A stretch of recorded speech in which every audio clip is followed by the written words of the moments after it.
चलिए हकीकत पर आते हैं। ईश्वर में विश्वास करना एक बहुत बड़ा दावा है। इसका मतलब है कि एक चेतन सर्वशक्तिमान सत्ता ब्रह्मांड को चला रही है। ये ऐसी बात नहीं है जिसे हम यूं ही मान लें। मुझे इसका कोई सबूत नहीं दिखता। मुझे प्राकृतिक प्रक्रियाएं, विकास, भौतिकी, रसायन विज्ञान, ये सभी चीजें जीवन और ब्रह्मांड की व्याख्या बिना किसी दैवीय हस्तक्षेप के करती हुई दिखती हैं। अब मैं समझता हूं कि धर्म लोगों को अर्थ, सांत्वना या नैतिक दिशा दे सकता है, लेकिन इससे ईश्वर का अस्तित्व साबित नहीं होता। इतिहास में अनगिनत देवताओं में विश्वास किया गया है और उस समय के अधिकांश लोग उतने ही आश्वस्त थे जितने आप आज हैं। बिना सबूत के मैं किसी एक को क्यों चुनूं? तो हाँ, मैं संशयवादी हूं। मैं यह नहीं कह रहा कि यह असंभव है।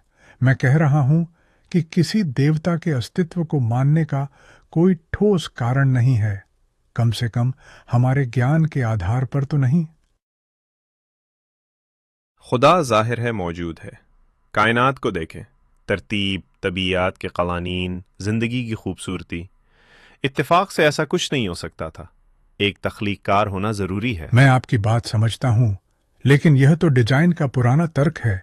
किसी चीज के जटिल या सुंदर होने का मतलब यह नहीं कि उसे किसी सचेत प्राणी ने बनाया है। प्रकृति स्वाभाविक रूप से व्यवस्था उत्पन्न कर सकती है। विकास या तारों के निर्माण को देखिए। जटिलता का मतलब यह नहीं कि उसे किसी डिजाइनर ने बनाया है। लेकिन इंसानों में अखलाक, सही और गलत का एहसास होता है। आपके ख्याल में ये खुदा की तरफ से नहीं तो कहां से विश्वास आता का है? अर्थ सत्य नहीं होता।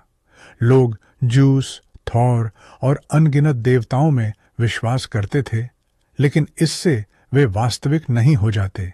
मनुष्य पैटर्न खोजने और अर्थ निकालने वाले प्राणी हैं। हम उसी पर विश्वास करते हैं जो हमें सुकून देता है या सांस्कृतिक रूप से तर्क संगत लगता है। अगर खुदा मौजूद नहीं था तो अरबों लोग सकाफतों और सदियों बिल्कुल में सही। इस पर क्यों यकीन मैं करेंगे? सबूतों के लिए तैयार हूं, लेकिन असाधारण दावों के लिए असाधारण सबूतों की आवश्यकता होती है। तब तक विश्वास के बजाय संदेह के साथ जीना बेहतर है। तो आप कह रहे हैं कि खुदा मौजूद है, लेकिन आप यकीन नहीं क्या करते यह क्योंकि संयोग आपने है? सबूत नहीं देखा। नहीं, विज्ञान इसे समझाता है। तारे बनते हैं, ग्रह घूमते हैं, जीवन विकसित होता है। इसे समझाने के लिए किसी जादूगर की जरूरत नहीं है।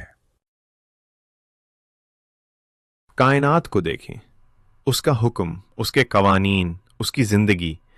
ऐसा कोई तरीका नहीं है जो तसादुफी तौर पर हुआ हो। व्यक्तिगत खुदा ने अनुभव ये सब पैदा किया। मनोवैज्ञानिक हो सकते हैं। नफ्सियात मैकेनिज्म की वजाहत करती है, हकीकत की नहीं। सिर्फ इस वजह से कि आपका दिमाग तशरीह करता है, उसका मतलब ये नहीं है कि हकीकत वहां नहीं है। फायर ड्रिल्स आग पैदा नहीं करते, वो आपको उससे आगाह करते हैं। हो सकता है कि खुदा वो आग है जो हर किसी को अपने रास्ते में महसूस होती है। कायनात पागल एन मुताबिक है, शऊर अजीब है और इंसानों के अखलाक हैं, लेकिन उसमें से कोई भी खुदा को साबित नहीं करता है। आप ऐसे नुक्तों को जोड़ रहे हैं जो शायद मौजूद भी ना हो। साइंस को खालिक की जरूरत नहीं है, यह सिर्फ दरियाफ्त करता रहता है कि चीजें कैसे काम करती हैं। इल्हाद कहता है कि मैं बगैर सबूत के यकीन नहीं करता। मैं कहता हूं, कायनात, शऊर, इखलाकियात और इज्तिमाई इंसानी तजुर्बे को देखें। सबूत हर जगह मौजूद है। असल सवाल यह है कि क्या आप उसे देखेंगे या नजरअंदाज करेंगे। वाह, तो आप कह रहे हैं कि अरबों कहकशाएं, जिंदगी, खुदशनासी और आफाकी अखलाकियात सब महज इत्तफाकन हुआ, और ये एक खालिक से ज्यादा काबिल एतबार है। ये शुकूक व शुबहात नहीं, ये जहनी जिम्नास्टिक है। मुल्हिदीन इंतजार करते हैं कि खुदा उन्हें सबूत भेजे, लेकिन कायनात उसे हर सितारे, हर दिल की धड़कन और हर जमीर से पुकार रही है। आंखें खोलो, या ये दिखावा करते रहो कि नुक्ते जुड़े हुए नहीं हैं।